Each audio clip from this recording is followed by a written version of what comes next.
And this is table B. This is Bobby and Bill, the creators of this table. Now, Bobby, tell us about this table. What went into it? So for this design, we went with a trestle table, which has a pretty interesting history, Bill. Yes, it does. It's tried and proven. It was used in the medieval times. It was made for its structural integrity, and they're still in practice today. Yeah, so back in the day, these tables were made this wide across to seat people only on one side. You could have the servants come up on this side and feed you. Also, in the case of an attack on your village, they would actually flip the tables over and use them as a shield. And they commonly had benches instead of chairs, and that's about that. So for the top, same as Steve's, 2 laminated pieces of cedar, and the bow ties, they were aesthetic along with functional. So after me and Bill spent hours hand planing, literally hand planing the So tops, there was no no sanding on this. no sanding, And it's all, as smooth as glass, and it was done all with an hand old-fashioned hand done planer. flat. So after we did that, we glued it up, we hand planed it, we cut the ends off, and while we were working on the feet, the table, we can hear it cracking right here. It was actually cracking, splitting as it sat there all the way down. So these bow ties went in, which this is the glue line, so it shouldn't separate, but just in case, these mahogany bow ties went in. And the tiger maple are very structural to keep this joint from separating all the way. Now, we chose the tiger maple so it complements these ends. We covered the end grain with very fine pieces of tiger maple. They just close the end grain off. It's aesthetic, and they match the 4 wedges. Okay, tell us about the wedges. How do you put this table together? Move this chair back.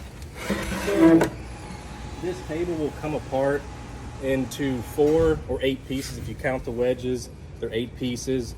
The top is 1, each leg is a single piece, and you have the center stretcher.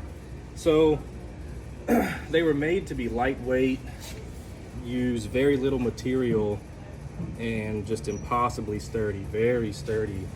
Back in those days, it was a structural feat to accomplish that way back then. So the leg, you'll hold one leg up, you'll slide this stretcher in, you'll slide this tenon right through this mortise hole. You'll just lightly put the wedge in, put the other one in, set the top on, drive these wedges tight, and it sucks the stretcher this way. So it's very simple. It's an extremely simple design, but the biggest feat was every board was cupped, twisted, bowed, cracked. So translating these holes to be perfect on either side, hand chiseled all the way through, was very difficult. So these what do you call this? This fitting? would be a tenon. A tenon, and what's the other? The hole The called? hole is a mortise. And this was not done with the equipment. This was done by hand. All by hand. Can you tell us about the feet? So the feet would have been 12-quarter mahogany, so a decent sized chunk of mahogany. These, if you can recognize, if you can recognize the shape, if you back up, you might be able to see it. So we took the shape from a coat hanger. It's the easiest way we can find to make it is translate it onto a piece of cardboard, traced it over it, and then chopped. Use a chisel, just chop it down, chop, chop, chop until you find the shape. And this is also a very large mortise and tenon joint. So there's a large tenon that comes through here, goes down to about right there. And if you've ever done any type of hand work with tools, I mean chisels, hammer, this is a 1 1/4 wide tenon. That's a very big tenon to cut by hand. Now, there's a lot of labor-intensive effort put in this. Have you estimated how many man-hours you have in putting this table together? So just these alone, just these cuts, was about, 9-10 hours just for those. These probably took together maybe 5 hours. And just, yeah, that was probably the most time-consuming part. Planing the top and the bottom flat really took a long time. The pile of shavings we had could have filled up 2 trash bags.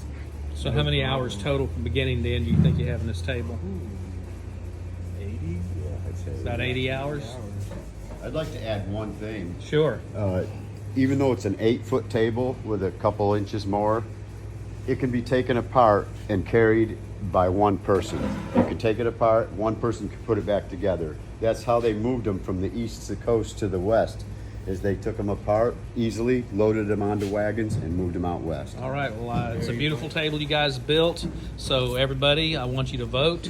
This is going to be table A in the comments. Just put A or B. This is a contest with a cash prize, so let your voting begin. Thanks, guys. Great job.